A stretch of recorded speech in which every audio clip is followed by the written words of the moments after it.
Boa noite, meus amigos. Estamos aqui de volta. Como sempre, começamos invocando a Santíssima Virgem Maria e o Santo Padre Pio de Pietrelcina, para que rogue a Deus que nenhuma injustiça se cometa nesse programa. Então, antes de tudo, queria aqui enviar meus parabéns adiantados à Graça Salgueiro, que faz aniversário amanhã, 11 de agosto. E também convidar vocês para que visitem o site da professora Margarita Noyes. Ela fez um vídeo muito interessante mostrando como que é a convivência das pessoas que vão lá fazendo estágio para aprender inglês. É http://Margarita Noyes, tudo junto, Margarita Noyes, Noyes.com. E, antes que eu me esqueça, eu tenho que responder aqui a duas perguntas da semana passada. Eram perguntas muito interessantes e são muito úteis para aqui. O Leonardo Lima pergunta: onde posso encontrar algum livro que fale da pilhagem do ouro espanhol por parte do serviço secreto soviético?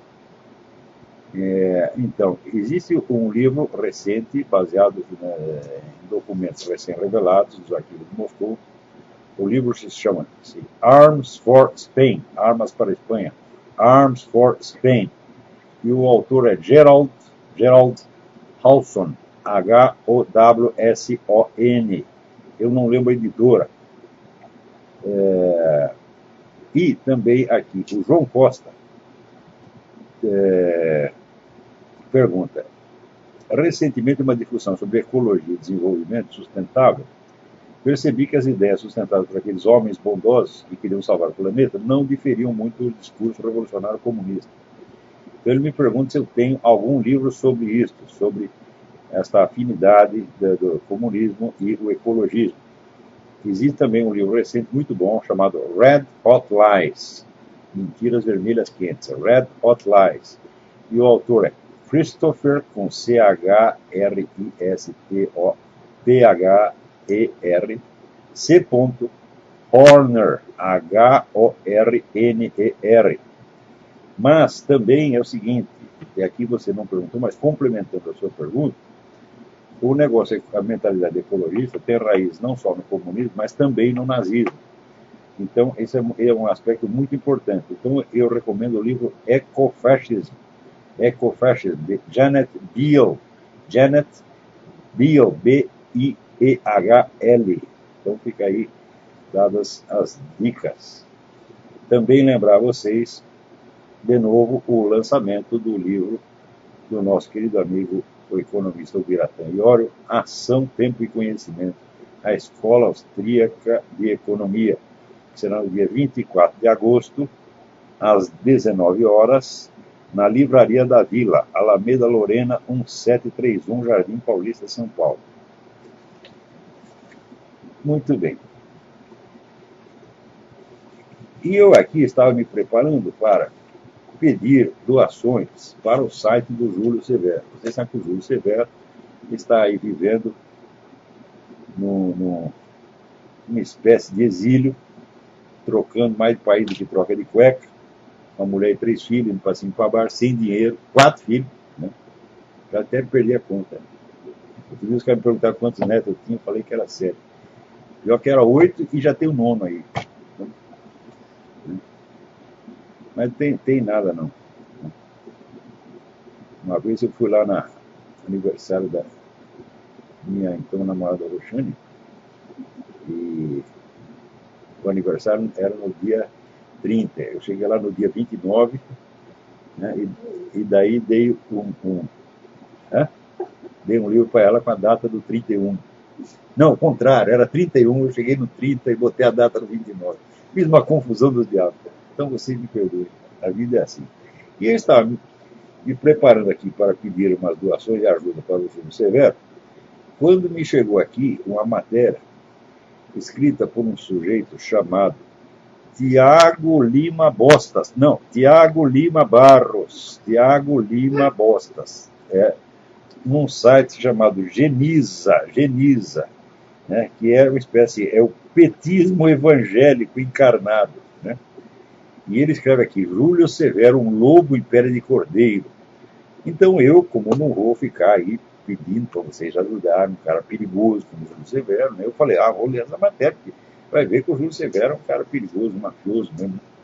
E daí fui lá ler, e o negócio é assim, é uma coisa impressionante, é tanta mentira idiota, que eu não sei a quem o sujeito pretende enganar, só enganou ele mesmo. Né? Então ele diz aqui que o Júlio alega como motivo para a fuga do país o fato de que ele sofreu perseguições do Ministério Público, né, por causa de uma queixa de homofobia. E ele diz, não foi nada disso, foi um motivo muito comprometedor e muito feio. O motivo foi o seguinte, aqui ó, fontes do seu convívio pessoal relatam que, em verdade, seus problemas com a lei começaram quando um dos seus filhos passou a apresentar comportamento estranho na escola onde estudava em Niterói, Rio de Janeiro. Né? Buscando investigar quais seriam as raízes desse comportamento, as professoras perceberam no garoto marcas de violência física. Né? Olha aqui, mas só tem um problema. O filho do Júlio Severo jamais foi matriculado em escola alguma. O Júlio Severo é adepto e praticante do homeschooling. Os filhos nunca tiveram escola nenhuma, muito menos em Niterói. Quer dizer, o cara inventa um treco desse e ainda vem com esse negócio, né, fingindo inside information. Fontes do seu convívio pessoal, que ele não diz quem era. Né? Quem é convívio pessoal? Podia ser o padeiro da esquina, o homem do posto de gasolina, alguém que viu o Júlio Severo na rua, ou ele mesmo, a fértil imaginação do seu Tiago Lima Bostas. Né? Daí que depois o Ministério Público Estadual interveio e começou a exigir, junto à Justiça do Rio de Janeiro, que Severo devolvesse seus filhos à escola. Digo, peraí. Mesmo se a gente não soubesse o detalhe e que os filhos jamais tiveram escola alguma, né, o próprio texto da coisa já se desmente. Por quê? Se os meninos tinham marcas de violência física, marcas de sevícias sofridas, por que o Ministério Público só pediu a devolução das crianças à escola, né, e não fez uma queixa séria contra o Júlio? Quer dizer, você vai lá, olha que o menino está todo machucado, daí o Ministério Público vai para o pai e fala, não, tem que devolver o filho à escola. Isso não faz o menor sentido. Quer dizer, o próprio texto se autodesmente. Mais para adiante, né, ele diz o seguinte, que o Júlio Severo sempre foi um cara rebelde contra a igreja, né, provocando, inclusive, né, a revolta nos outros membros da primeira igreja batista do Ingá, em Niterói. Né? E só tem um detalhe, o Júlio Severo nunca foi membro dessa igreja e nunca esteve lá. E nem sabe onde fica. Porra! Ô, seu Tiago Lima Bostas, vê se toma vergonha na cara, porque tu é um filho da puta mentiroso, tu é um canalha. Agora, pior, né? Ele diz tanta besteira, assim, aquela mistura de besteira e mentira, né, que não dá nem para responder tudo, levaria horas, né? Mas ela diz, o Júlio Severo, né, se esquece, diz ele, de que o europeu piedoso que levou da África 8 milhões de negros para trabalhar como escravos e matou outros 40 milhões nesse processo. Aonde que ele tirou esses 40 milhões? Puta que eu pariu. Aonde que ele tirou esse número? Hã? Você lê lá no livro do Alberto Costa Silva, A Enxada de Alança, que é o melhor livro escrito em português sobre a escravidão, não tem nada disso, a coisa é muito diferente. Né? E daí, também não menciona o triste massacre promovido pelas cruzadas, as quais, em nome da fé de um cristianismo, entre aspas, perseguidor e intolerante, bem nos moldes do senhor Severo, deu morte a um sem número de pessoas, tudo em nome do amor ao cristão. Ô Tiago, vai estudar, rapaz, vai tomar no seu cu. Se não quer estudar, pelo menos vai dar um pouco de cu. Porque cabeça não tem, cu talvez tenha, é uma hipótese, né? É uma hipótese. Tem gente que diz que não tem, mas acontece. Você sabe o que foi a cruzada, ô moleque? Seguinte, os muçulmanos chegaram na Europa no século VIII e começaram a ocupar, invadir, chegaram até perto de Viena, porra, e já dominavam aquela coisa fazia 400 anos. E tinham levado de lá mais escravos do que o europeu depois viria a levar da África, muito mais. Né?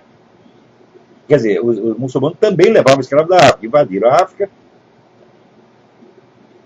invadiram a Europa e foram os maiores traficantes de escravos do universo. Né? Daí, depois de 4 séculos de ocupação, né, foi só quando os muçulmanos tomaram Jerusalém que daí estourou o saco. Falou, bom, agora nós temos que fazer alguma coisa. Quer dizer, uma reação tardia de 4 séculos, como é que você diz que é uma violência injustificada, uma coisa gratuita? Como é que tu fala isso contra a tua própria religião? Porque foram cristãos que fizeram isso, rapaz. Quer dizer, você está aí se fingindo de cristão para descer o cacete na história da igreja, que era sua, porque não havia a cisão protestante ainda, tinha uma igreja só. E era a sua igreja, seu filho da puta. Pelo menos a igreja a qual você diz que pertence, que eu não acredito.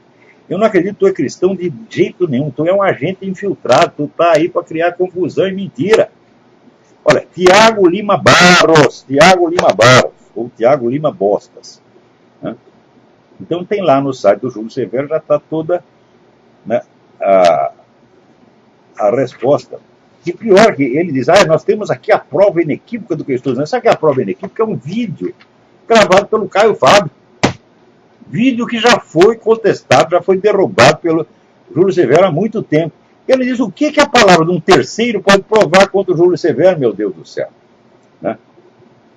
Agora, essa história de pessoas do seu convívio disseram, mas isso é coisa muito porca. Pior ainda, olha aqui, a hipocrisia que esse santarrão, esse sepulcro caiado lança em cima do Júlio. Ele diz que para escapar à perseguição, o Júlio Severo mentiu para o Ministério Público Estadual, dizendo que já tinha matriculado o filho numa outra escola. E desconversou o Ministério Público. Eu não sei se o Júlio Severo fez isso. Daí ele diz, pergunta aos defensores desse homem, um expediente mentiroso dessa natureza é digno de um cristão professo? Eu digo, aqui, ô filho da puta, tu não conhece a história de Abraão, não? Né? Abraão mentiu para escapar de uma perseguição. O que tem isso de mais? Isso quer dizer que, né, por exemplo, chega lá, né, a polícia, chega lá a SS, a Gestapo, procurando o cara e pergunta para a mulher, onde está seu marido? Ela tem que dizer, está lá escondido debaixo da cama. Não pode mentir para o perseguidor. Ora, vai ser hipócrita na casa do caralho, seu merda. Ora, essas pessoas assim, não dá nem vontade de responder. Isso aí merece um chute no meio do cu e pronto, pô. É uma pessoa de uma baixeza, de uma sujeira mental, sem limite, e está lá se fazendo de cristão, e falando naquela linguagem untuosa, bem linguagem de tipo Sidney Silveira e Carlos Nogueira. Você vê que não tem essa gente só na igreja católica, protestante também tem. Né? Olha, se tem um negócio que está democraticamente distribuído no mundo, é merda na cabeça. Né? Ninguém pode se queixar de que tem carência de merda na cabeça. Quer ver o que é merda na cabeça? Aqui. O Departamento de Saúde aqui, através da sua secretária, Kathleen Sebelius, fez lá uma orientação que trata a gravidez como se fosse uma doença. E a cura é o aborto. Né? Então, a mulher que está grávida, ela está com um estado patológico e merece tratamento, merece assistência do governo. E assistência consiste em abortar a infeliz. Né? Fazer a infeliz abortar. Então, tá vendo? Merda na cabeça está bem distribuído. Agora, aqui, vocês lembram quando teve o furacão Katrina, que o governo Bush, né, levou 24 horas para tomar as providências e foi condenado pelo país inteiro, uma gritaria formidável, dizendo que ele não quis fazer nada, porque lá só tinha preto e ele gostava que o preto morresse. Né? Muito bem, agora aqui no estado de Iowa tem uma inundação muito pior do que aquilo, já morreu muito mais gente do que no Katrina. Faz semanas, o governo não faz bosta nenhuma, o estado está inundado, está morrendo gente pra caramba, o estado não faz nada, e nenhum jornal nem reclama e nem noticia o que está acontecendo naquele estado. É que alguém me mandou, o Alex Álvares me mandou aqui várias fotografias, o negócio é uma calamidade o que está acontecendo lá. E talvez não haja tantos negros, né? Então, será que agora nós devemos dizer que o Obama quer matar os brancos, então por isso que ele não está mandando assistência lá para Iowa? Né? Olha, até meu Alex me manda um negócio aqui, que uma frase Marco Túlio Cícero, né? O filósofo romano. A frase que ele escreveu no ano 55 a.C. Olha aqui. O orçamento deve ser equilibrado. O tesouro deve ser reabastecido. A dívida pública deve ser reduzida. A arrogância dos funcionários deve ser temperada e controlada. E a assistência a outros países deve ser suspensa para que Roma não vá à falência. As pessoas precisam aprender a trabalhar de novo em vez de viver às custas do Estado. O cara escreveu isso no ano 55 a.C. E se aplica aqui nos Estados Unidos de uma maneira absolutamente maravilhosa. Maravilhosa, porque aqui, olha, os Estados Unidos caiu na escala lá do crédito, né? Perdeu o crédito, as bolsas aqui estão caindo, estão indo pelo chão, né? E o Obama disse que vai tirar férias. É o que ele faz, sempre um negócio engrossa, ele, eu vou jogar golfe, eu vou lá dar um pouco de cu, eu vou fazer alguma coisa, né, divertida, né? E esquece tudo. Agora, eu não entendo, eu não consigo entender como tem gente que ainda defende o Obama, porra. A semana passada, o senador John Kerry, lembra aquele que foi candidato a presidente? Ele disse o seguinte, ele disse que a culpa dos Estados Unidos perder crédito é do Tea Party. Então quer dizer, é o Tea Party que está no governo, é o Tea Party que domina o Congresso, é o Tea Party que domina o Departamento do Tesouro, é o Tea Party que aumentou o teto da dívida 40 vezes. Ora, porra, o que falar para um sujeito desse? Então não querem que eu diga palavrão, pô, como é possível? A gente contestar educadamente, você pode contestar educadamente uma ideia que está errada, mas que tem alguma respeitabilidade, mas uma mentira sórdida, né? Sobretudo não é uma mentira sórdida, são centenas por dia, um negócio assim avassalador. Eu estouro o saco humano, porra. Você quer ver uma coisa? Olha, você lembra, quando começou a controvérsia, o negócio do nascimento do Obama, ninguém sabia onde o Obama tinha nascido, eles mostraram aquela versão resumida da certidão de nascimento. E daí o pessoal não se contentou, falou, não, nós queremos a versão integral, essa aí não serve. E a versão resumida, naquela época, já foi exibida pela Casa Branca uma coisa para tapar a boca. Diz, olha, está aqui a certidão de nascimento, cala a boca, burro, fica quieto. Não. Acontece o seguinte, agora se revelou que aquela certidão também era falsificada. E quem está dizendo isso? O próprio cara que falsificou. Ele fez uma certidão falsificada para o site Snopes.com. E a Casa Branca copiou aquela coisa do site do Snopes e publicou oficialmente dizendo que era a certidão de nascimento do Obama, porra! Né? Agora apareceu o cara, né? Ele se chama não sei o que, Poland, eu não acho o nome do cara, porra. Ron Poland. Ele diz, fui eu que fiz aquilo, porra. Fiz, botei lá no Snopes, e daí a Casa Branca veio, copiou, e disse que era a certidão autêntica. Quer dizer, não só a segunda certidão é falsificada, que já está mais do que provado. Para mim, assim, a prova definitiva não é nem o negócio do Adobe, do Photoshop. É o negócio do tamanho das letras. Né? O sujeito que é impressor há 40 anos, foi lá, ampliou o negócio e viu o seguinte, as letras datilografadas são de vários tipos e tamanhos diferentes, às vezes na mesma palavra. Tem uns 3 tipos de A ali completamente diferentes. E tem o espaçamento das letras. Nas máquinas de escrever antigas, todos os espaços das letras eram iguais. Então, o M era exprimidinho e o L você tinha que alargar um pouco para ocupar mais espaço. Quando veio o computador, não. Daí os caras começaram a fazer um negócio mais elegante, com o espaço variado.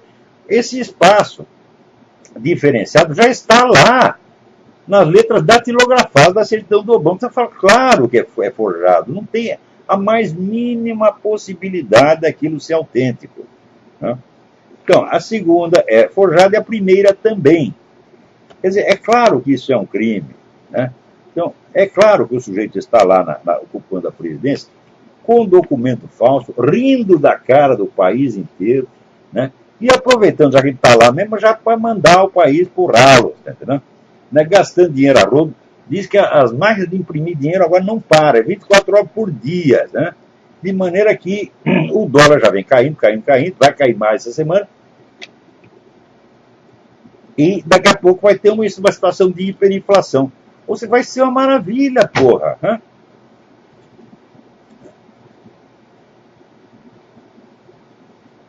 Agora, é incrível que ainda tem gente que... Aí no Brasil, Quando aparece brasileiro defendendo Obama, que nem Arnaldo Jabor, eu até entendo. Porque no Brasil ninguém sabe de merda nenhuma mesmo. Né? O Brasil é uma redoma, não, nada entra aí, é tudo fechadinho, é um espaço separado, é outra galáxia, né? Então, no Brasil nada se sabe do que está acontecendo nos Estados Unidos. Então, aqui, né, os brasileiros defendem o Obama, eu falei, entendo. Isso aí é um hospício mesmo, então a gente já conta com isso, né? E o Arnaldo Jabor, né, a gente já sabe como o cara é. A mente do cara é um negócio mais arbitrário que você pode imaginar. Ele fala qualquer coisa, literalmente qualquer coisa. Não precisa pensar, não precisa se informar, não precisa nada. Os outros dias não está dizendo que o Obama está se esforçando para pagar a dívida americana. Não, Jabor, ele está aumentando a dívida. Não é a mesma coisa que pagar, você está entendendo?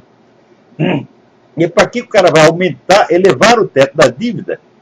Como se pode pagar uma dívida elevando o teto da dívida? Eu não sei como faz isso, Jabor. Talvez você faça. Me ensina, porque eu gostaria de aprender isso aí. Né? Quer dizer que agora aumentar a dívida é pagá-la. O Obama, coitado, se esforçando para pagar a dívida e o Tea Party não deixa. Né? Agora, o brasileiro escreveu isso, eu entendo. Agora tem gente aqui que diz a mesma coisa, porra. Né? É um negócio incrível. Né? Agora está aqui.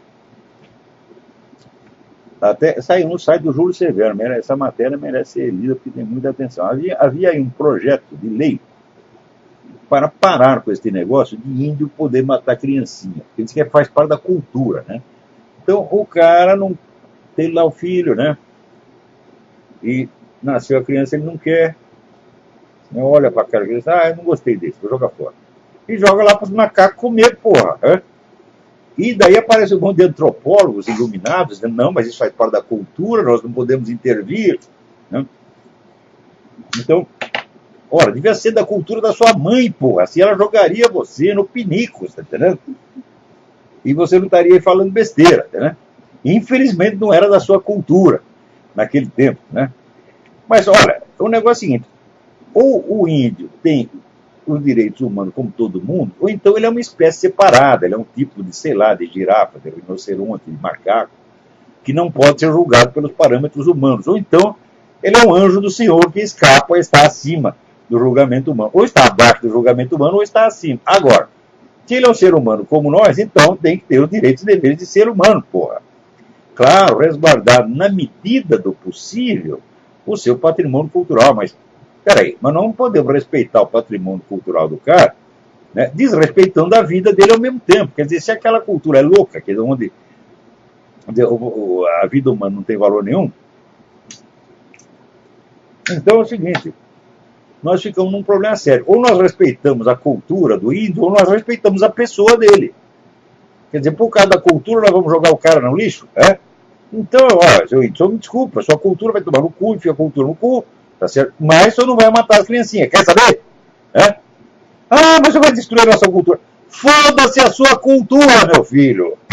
Olha, quando Hernán Cortés chegou no México, essa é uma história, né, linda, tem uma historiadora sueca chamada Inga Clendinen, que escreveu um livro contando como é que foi o fim da civilização azteca. Os aztecas, eles pegavam nas tribos vizinhas, todo ano, 20 mil pessoas para sacrificar naqueles rituais de sacrifício humano, né, ao Deus Sol. Eu vi aqueles altares onde ele fazia isso. Deitava o sujeito ali, metia uma faca no peito, rasgava, tirava o coração da vida. Faziam isso com 20 mil pessoas.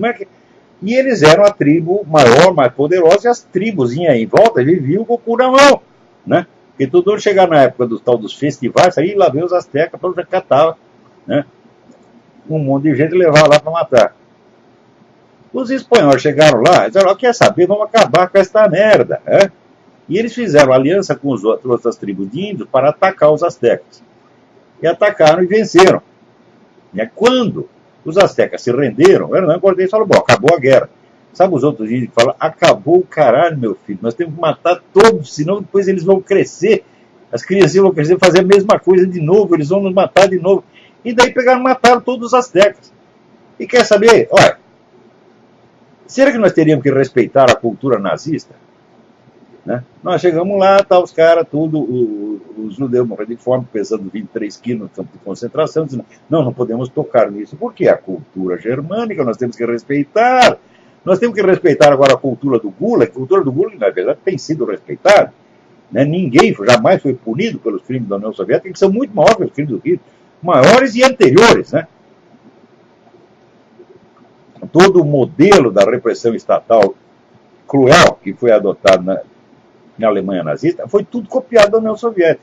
Então, esses não pagaram até agora. Então, agora vamos respeitar a cultura do índio. Bom, mas tinha um projeto lá para parar com essa merda, né? Para o índio parar de matar as criancinhas. E daí, essa semana que foi aprovado lá um projeto no Congresso, mas que veio uma versão muito atenuada para não ofender os índios, por exigência então, da presidenta do Brasil, como diz o presidente, como diz o seu Sarney, né? Então, eles deram uma massa, passaram uma vaselina no projeto, né? Para que a cultura indígena não sinta muita dor anal dentro da sua aplicação. Mas olha, que covardia, que sem vergonhice, né? Quer dizer, eles fizeram um pacto. O pacto é o seguinte: vamos salvar a cultura, pau no cu das criancinhas. Esta foi a norma, né? Foda-se as criancinhas. Agora, aqui, na Colômbia, o negócio está bravo. O governo da Colômbia, veja você, pediu um perdão público pelo assassinato de um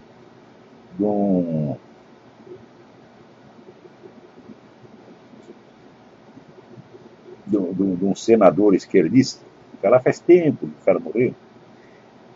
E o governo agora fez lá um ritual para pedir desculpas públicas. Só tem o seguinte: ninguém sabe quem matou o cara. Hã? O assassino é desconhecido.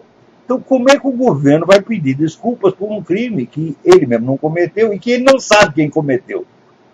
Isso aí é só propaganda, isso aí é só mais um ato de genuflexão que aquele bosta do Juan Manuel Santos, no qual o povo depositou as suas melhores esperanças, é um puxa-saco, um chupador de pica de Hugo Chávez, incontrolável, incontrolável. Ele não pode ver a pica do Hugo Chávez que vai lá correndo. Tá entendendo? É um negócio assim, vergonhoso, né, aviltante. Então, mais um ritual. Agora, pedir desculpa por ter prendido ilegalmente, né, o Coronel Plácido, que ainda está na cadeia, você veja.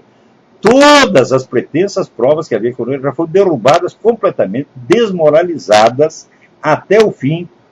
Tanto que a única testemunha que eles tinham, já contei para vocês essa história, né, o cara foi localizado na Europa e fez a seguinte declaração: falou, eu teria visto esse Coronel Plácido matar não sei o quê, eu nunca vi esse coronel mais gordo. Né? Não sei quem é, eu não vi porra nenhuma, eu não estava lá. Né? Então, o processo já está em frangalhos e o cara continua na cadeia, porra. Né? Agora, aqui, peraí, estou falando de merda na cabeça, está democraticamente distribuído. Não, na verdade, é mentira isso aí, não é democraticamente distribuído, está muito distribuído, mas não está igualmente. Tem pessoas que receberam uma dose a mais, isso é uma injustiça, tá? Então, olha aqui, agora me mandam aqui uma notícia dizendo: grupos na internet se organizam para criar partidos sem ideologia. Hã? A missão dos futuros parlamentares será votar projetos de acordo com o que for decidido por debate na rede. E o quê? Então,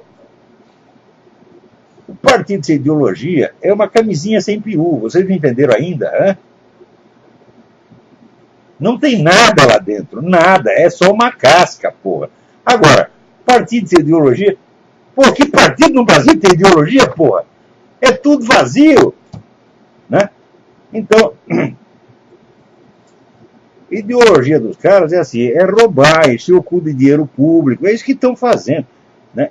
É nisso que consiste toda a ideologia latino-americana. Eles dizem que vão fazer a porra do socialismo, mas eles também não sabem o que é o socialismo. O Lula já falou, não sabemos qual é o tipo de socialismo que queremos. Eu digo, você não sabe o que quer fazer, mas quer que eu te ajude? Quer que eu te ajude a fazer o que propriamente? Um negócio que você não sabe o que é? Ora, isso é que é proposta indecente. Né? Daí, enquanto ele vai tentando adivinhar que porra que é o socialismo, ele vai lá metendo a mão, criando mensalão, etc, etc. Né? Então, agora, partido sem ideologia, pelo amor de Deus. Aqui até tem um artigo de um cientista político aqui dizendo que eu acho que é um equívoco. É claro que é um equívoco. Agora também chega a notícia aqui de que há indícios de que o escritor, romancista francês Albert Camus, teria sido morto pela KGB, né? Assim como, né, Walter Benjamin. É curioso que, quando se descobriu esse negócio do Walter Benjamin, mataram o Walter Benjamin com uma espécie de queima de arquivo, era o homem que sabia demais, né? E o cara já estava em fuga, estava tentando chegar na América e mataram, né? Saiu a notícia e nunca mais se falou disso, né? Apagou. Né? E agora esse negócio do Albert Camus também certamente vai ser abafado. Você tem um zoom por 2 semanas e depois esquece completamente. Ora, o Albert Camus é um homem, vamos dizer, ele não é um homem religioso, é um ateu, mas é um homem de uma moral inflexível. Né? É um homem de uma honestidade, de um rigor exemplar, que sempre falou o que tinha que falar e pronto. Né? E, além disso, foi um pioneiro nos estudos da mentalidade revolucionária com o livro O Homem Revoltado, L'Homme Révolté, que é um grande livro, grande. Né? É um dos caras que mais entenderam a cabeça do revolucionário. Então, diz que aqui, ó, a ordem foi dada pessoalmente por Dmitry Shepilov, ministro soviético das Relações Exteriores, em reação a um artigo publicado no jornal Franco Atirador, em março de 57, no qual Camus o atacava pessoalmente, acusando de ser responsável pelos acontecimentos na Hungria. O acontecimento na Hungria foi o massacre sangrento, foi a liquidação sangrenta da Revolução Húngara pelos tanques soviéticos. Quer dizer, na hora que o governo húngaro viu que não aguentava mais, a pressão da opinião pública era demais, simplesmente mandou o exército soviético invadir o país e matar todo mundo. Né?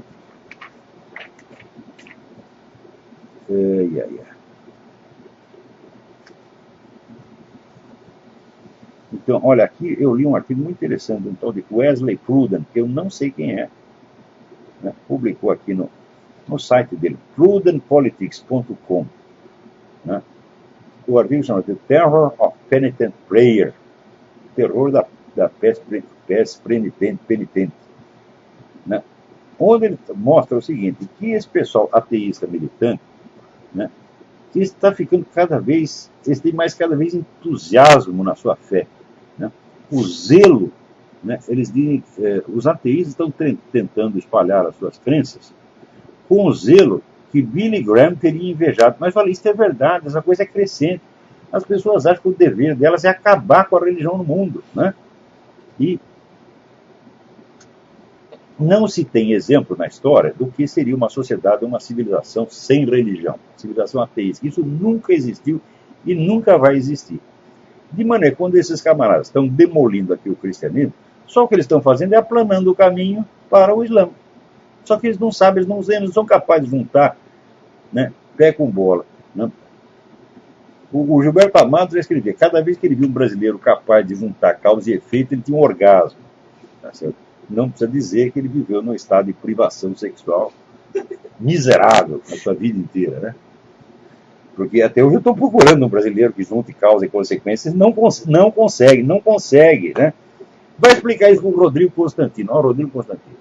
A religião é a base de todas as civilizações conhecidas, todas sem exceção. Agora você quer não só fazer uma civilização sem religião, mas uma civilização mundial sem religião. Agora, você ofereça esta opção para os muçulmanos. O que eles fazem? Eles cortam a sua cabeça na mesma hora. Eles não querem discutir. Então, você não quer o cristianismo? Tá bem, então você cria um espaço vazio durante 3 meses e daí vem o Islã e ocupa o espaço. Aliás, eles, na verdade, tem teóricos da Revolução Islâmica que dizem o seguinte, o socialismo está muito certo, mas o socialismo ele deixa a alma vazia. Então nós precisamos preencher aquilo com um conteúdo E o conteúdo, né, espiritual do socialismo será então o quê? O Islã. Então aí juntou a fome com a vontade de comer, então todos os comunistas e os muçulmanos de mãozinha dada. Porque os comunistas esperam o seguinte, não, nós vamos usar esses muçulmanos, depois nós matamos todos. E os muçulmanos pensam exatamente a mesma coisa, nós vamos usar esses caras, depois nós matamos todos. Tá certo? E como o Islã é muito mais antigo, muito mais consistente, muito mais durável do que o comunismo, quem vai ganhar essa parada? Uma vez eu escrevi um artigo dizendo o seguinte, o maior problema das décadas vindouras, né, será a competição de comunistas e muçulmanos. Ela não começou ainda, né? Por enquanto estão lá, né, de beijinho, né? Mas essa mamata vai acabar e algum dia, quando eles tiverem mais poder, agora vamos ver de quem fica, né, com as batatas, né? Já dizia o Machado assim, o vencedor das batatas. Então quem vai ficar com as batatas? O muçulmano não vai querer saber de discussão, vai matar todos e pronto, acabou. Né? Esse pessoal comunista também é tudo bucha de canhão, tá? Eles estão lá só para fazer a revolução e depois ser os primeiros que morrem. Agora, veja que coisa linda, né? Então, no dia 8, a advogada Orly Tates foi lá no Havaí, no Departamento de Saúde, com o mandado, uma intimação para que os funcionários mostrassem para ela a certidão de nascimento original do Obama, quer dizer, o papel impresso, não é uma fotografia, não é um Photoshop, não, é ver o papel. Né? E levou consigo 2 técnicos, um técnico no Photoshop e outro técnico na impressão, que era esse mesmo que eu mencionei há pouco, que já iam examinar o negócio na hora, né, para comprovar se é falso, que é claro que é falso. Bom, chegou lá, daí a funcionária não quis entregar, alegando que o documento é confidencial. Digo, uai, como pode ser confidencial um documento que está publicado no site da Casa Branca, porra? Quer dizer, é muita conversa agora. Só que daí se ferrou, porque daí a Orly Tates voltou lá no juiz e agora o juiz intimou a funcionária, né, do Departamento de Saúde do Havaí, cujo nome esqueci. Deixa eu ver se eu acho aqui. Esqueci. Loretta Fudi. Olha só. Que bom nome, hein? Fudi. Né? Então, já está lá, fudendo tudo. Né? Então, dona Loretta Fudi vai ter que agora comparecer do juiz e explicar que merda é essa, né? Primeiro, cadê o papel? Segundo, por que a senhora não mostrou, já que o papel já foi publicado no site da Casa Branca? Mas olha, isso aí está um desespero para assumir com isso. Sobrou lá essa tal de Loretta Fudi, porque a outra que foi intimada, cujo nome eu esqueci, desapareceu. Né? Desapareceu. Tinha 2. Uma tirou férias e a outra estava em lugar incerto e não sabido. Daí sobrou essa coitada dessa Loretta Fudi. Ela tremendo nos alicerces e inventando uma historinha qualquer para não mostrar o papel. Né? Também, olha aqui, tem outro processo ainda contra o Barack Obama, porque na eleição que o tornou presidente, ele recebeu 70 milhões de dólares em contribuições ilegais, sobretudo de governos do Oriente Médio ligados à Al-Qaeda. Né? Então, é claro, todo mundo sabia que isso acontecia, só que já não tinha aí o negócio trocado em miúdos. Agora, a United States Justice Foundation, que é uma ONG, cujo presidente Gary Cripp é, aliás, o advogado do Alan Keyes, num outro processo de elegibilidade movido contra Obama, né, ajuntou as provas todas e agora está abrindo outro processo. Né? Só que é o seguinte, o pessoal está lutando contra pessoas bilionárias. Então essas ONGs, né, tem que ficar aí pedindo esmola, né, para ver se consegue juntar um dinheiro, porque aqui, olha, esse negócio de justiça aqui não é brincadeira, viu? Isso aqui é muito caro. Olha aqui que maravilha. Você conhece o Fernando Moraes, o autor de Olga e da biografia do Chateaubriand e do livro A Ilha. Né? O Fernando Moraes foi muito amigo meu em outras épocas. Né? Mas olha, e era um sujeito assim, delicadíssimo. Né?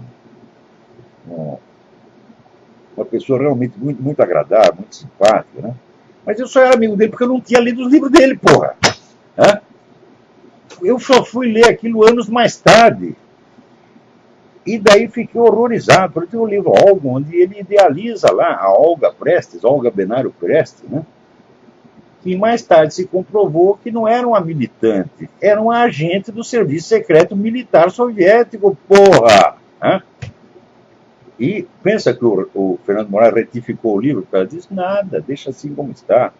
Né? E então faz anos que o Fernando Moraes é Relações Públicas de Cuba. Agora ele escreveu um novo livro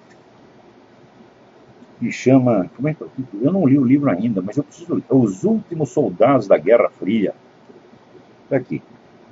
Conta que na década de 1990, Cuba criou a Rede Vespa, um grupo de 12 homens e 2 mulheres que se infiltrou nos Estados Unidos e cujo objetivo era espionar alguns dos 47 grupos anticastristas sediados na Flórida.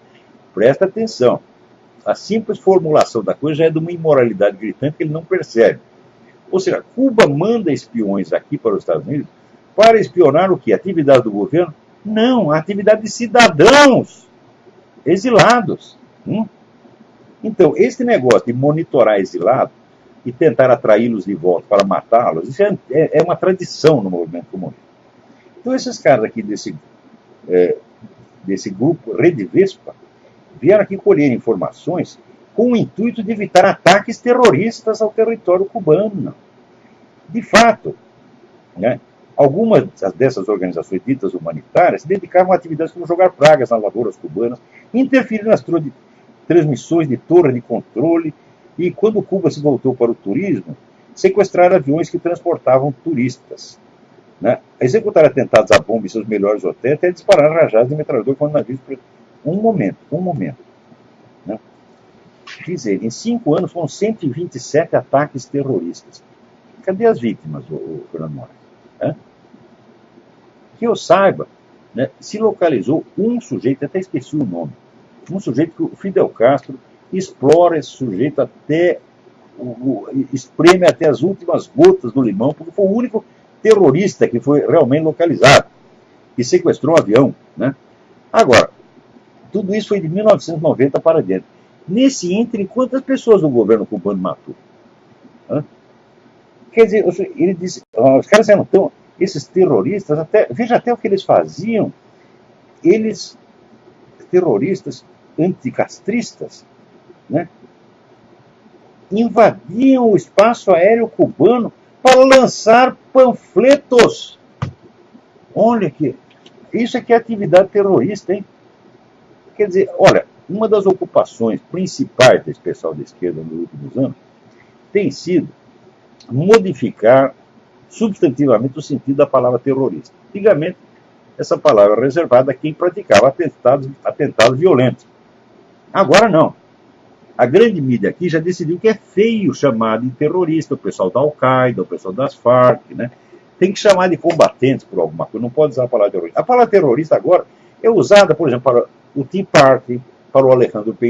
Esclusa, para quem fala mal deles ou para quem joga panfletos. Né? Então, realmente é inversão total do vocabulário. Né? Então, bom, eu vou aguardar e ler o livro do Fernando Moraes. E não é porque sempre tive boas relações com ele que vou deixar de falar o que tem que falar.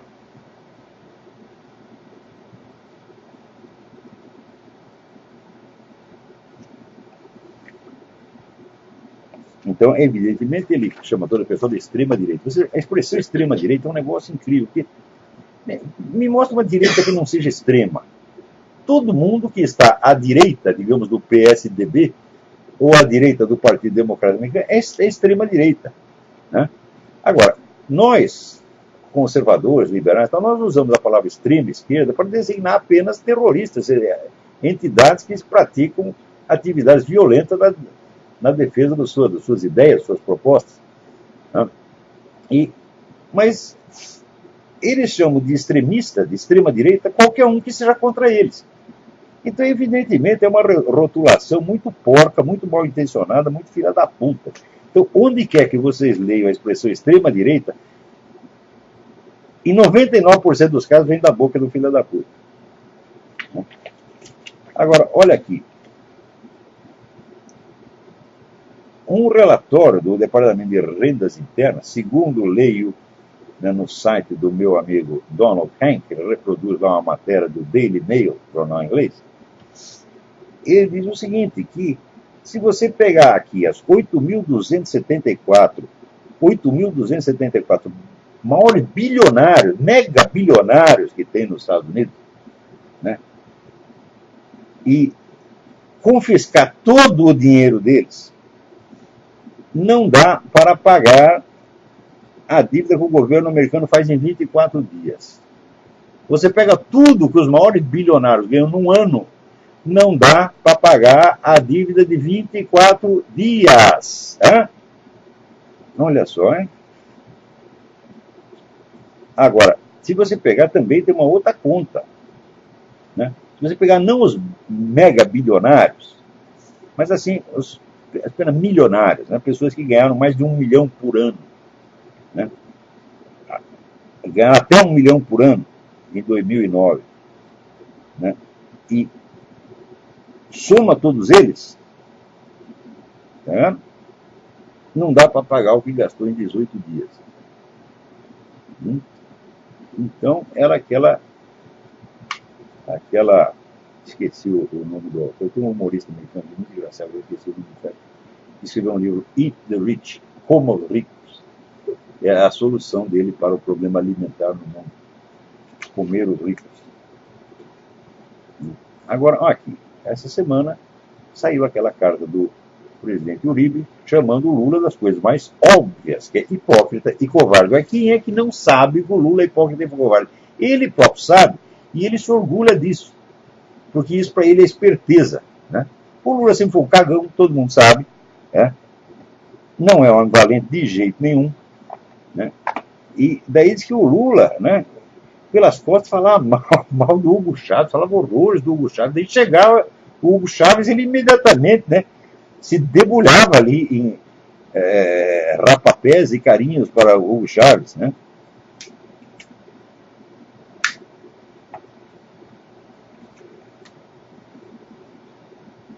Agora o Lula está entusiasmadíssimo com o Juan Manuel Santos. Né? Bom, muito bem. Vamos ver o que mais nós temos aqui. Aqui, essa semana, eu recebi uma mensagem muito triste. Tem um comentarista que escrevia na internet, chamado Geraldo Almendra. Escrevia uns artigos muito bons, dizendo verdades duras, né?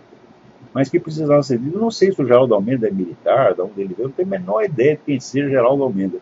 Mas os artigos dele eram muito bons. Esta semana ele escreveu: este é o meu último artigo. Desisto, pendurei a chuteira, joguei a toalha. Este país não tem mais conserto. Vão todos tomar nos cus. Né? E, como disse, mas não disse nem lhe foi perguntado. Tá vendo? Agora, por que o Arnaldo Jabor não faz isso, porra? Hã? Por que o Luiz Fernando Veríssimo não faz isso? Olha, escreve um dia que eu vou ser feliz, quando abrir o Globo e tiver lá um artigo do Luiz Fernando Veríssimo. Este é meu último artigo. O doutor Emir Sader, este é meu último artigo. Não escreverei mais nenhuma palavra. Não, olha que coisa maravilhosa que seria, né? Mas eles não fazem isso. Quem faz é o Geraldo Almendra. Esse país está perdido mesmo.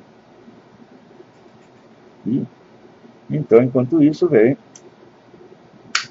mais uma notícia de que a CPI do Ministério dos Transportes foi barrada. Mas é claro, vocês não perceberam ainda que essa turma petista tem o controle total da política brasileira. Né?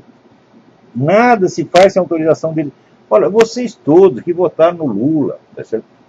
Ou os que votaram em Zé Serra também, porque é a mesma coisa. Vocês todos fizeram isso, vocês queriam isso, porra.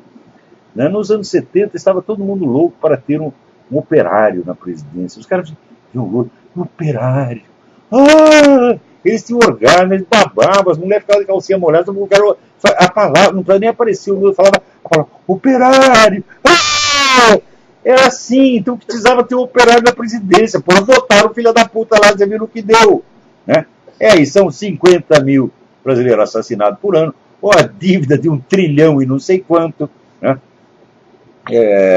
as crianças tirando os últimos lugares nos testes, a educação completamente demolida. A indústria brasileira, meu Deus do céu.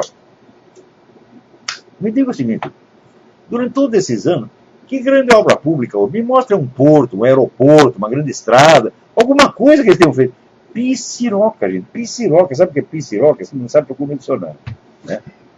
Então, é nada. É zero, absolutamente nada. Né?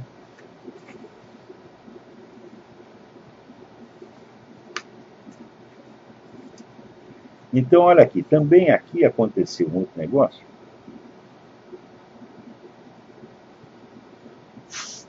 No estado de Milwaukee, de repente ia lá uma feira, de repente apareceu um bando de rapazes, todos pretos, batendo seletivamente em pessoas brancas sem motivo. E pegando de preferência velhinhas, velhinhos, vizinhas, né, e descendo o porrete, mostrando uma valentia em comum. Surraram centenas de pessoas. E você não pode dizer que é crime de ódio. Ah, não. Né? Então,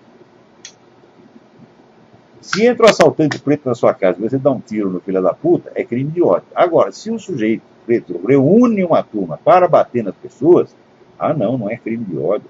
Também com relação, né, a todo esse descalabro que está acontecendo lá em Londres, né, você vê que não tem uma única referência à ideologia dos caras, porra. Vocês são jovens desempregados, né? Nem no Brasil não pode falar que o cara é um assassino, é o jovem envolvido, né? Ah, então, quando apareceu o negócio de Oslo, né? Então, todo mundo imediatamente já diagnosticou falsamente a ideologia do cara, dizendo, ele é cristão de direita, sionista, blá.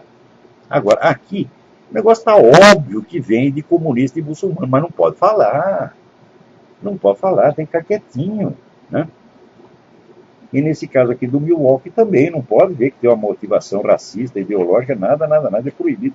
Gente, quando é que vocês vão entender que a chamada grande mídia não é confiável nunca? Né? E se vocês ainda têm alguma credibilidade nos grandes jornais, no CTV, vocês estão 30 anos atrasados na história, pô. E espera um pouco que você vai ver. Olha, a história verdadeira já está no livro do Daniel Stulin. Mostra ali que o pessoal do Bilderberg já comprou tudo quanto comprou as principais empresas de mídia e uniformizou o noticiário no mundo, para dar essa impressão de unanimidade espontânea.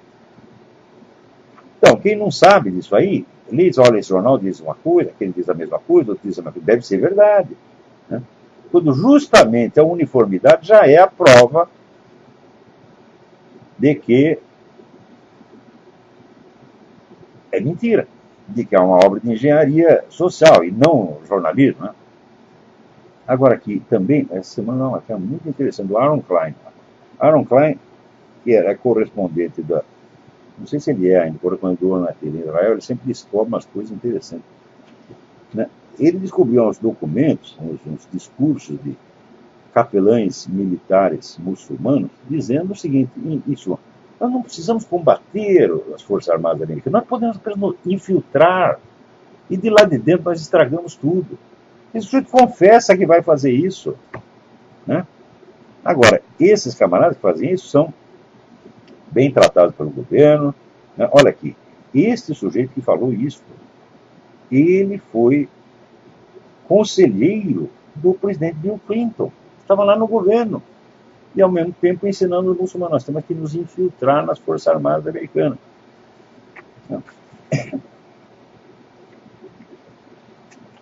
Então, eu acho que o nosso tempo aqui... Aqui, Matheus Felipe Ferreira Francisco. Gostaria que você me indicasse literatura que me formasse, não como um erudito, mas pelo menos um não ignorante. Olha, eu vou dizer uma coisa. Eu, quando era muito jovem, eu decidi escapar do estado de ignorância por dois recursos muito simples. Primeiro, eu li o livro do Mortimer Adler, que se chama Como Ler um Livro, e pratiquei aquilo. Ele dá lá uma lista de 100 livros essenciais da humanidade. Hoje eu selecionaria de maneira diferente, mas na época foi muito útil. E ele dá lá a técnica, como você lê esse livro. Então, faça o programa do Mortimer Adler. Segunda sugestão, você compra a História da Literatura Ocidental do Otto Maria Carpo e vai lendo aquilo com um lápis na mão e você marca a lista dos autores e obras mais importantes. E você terá aí o seu programa de leituras literárias pelo resto da sua vida. Eu fiz essa lista quando eu tinha 17, 18 anos, quando li o Carpo. Aliás, para você ver como são as coisas no Brasil. Naquele tempo, os livros do Carpo já eram difíceis de achar. Só achava na biblioteca municipal, não tinha para vender. Os livros A Cinza do Purgatório, né? Os livros de ensaios dele não tinham mais. E a História da Literatura só tinha em sebo. Então, eu consegui comprar a História da Literatura e teria, mas os livros de ensaio só achei na biblioteca. Então, naquela época, eu fiz um voto. Eu falei, olha, esse aqui tem que sair edição nova. Tal. Eu tomei essa decisão aos 18 anos de idade. Realizei-a com 48. Tá? Então, você vê a extensão do saco que o brasileiro precisa ter para viver nesse país. Quer dizer, um simples projeto de publicar um livro, né, levou 30 anos para que surgissem as condições para isso. É um negócio impressionante. E mesmo assim, não deu para terminar a série inteira. Eu selecionei lá um par de manuscritos, né, e depois, quando eu saí do Brasil, o Zé Mário Pereira, da Top Books, que é um grande editor brasileiro, pelo qual tenho o maior respeito e amizade, né, pegou lá o material que eu tinha deixado para o segundo volume e deu para uma pesquisadora que terminou e fez o segundo volume. Mas era para ter 3 volumes, né, porque ainda tem material inédito do Carpo. Né. Eu tenho aqui cartas do Carpo, né, a um amigo dele que morava em Paris. São cartas muito reveladoras e muito importantes. Então, além disso, tem os livros austríacos do Otto Maria Carpo, que todo mundo diz, são inacessíveis. São inacessíveis, mas pinói, eu tenho os livros aqui. Né? E ainda vou juntar tudo isso e dar lá para o Zé Mário fazer o 3º volume. Então, nosso tempo acabou. Então, até a semana que vem. Muito obrigado.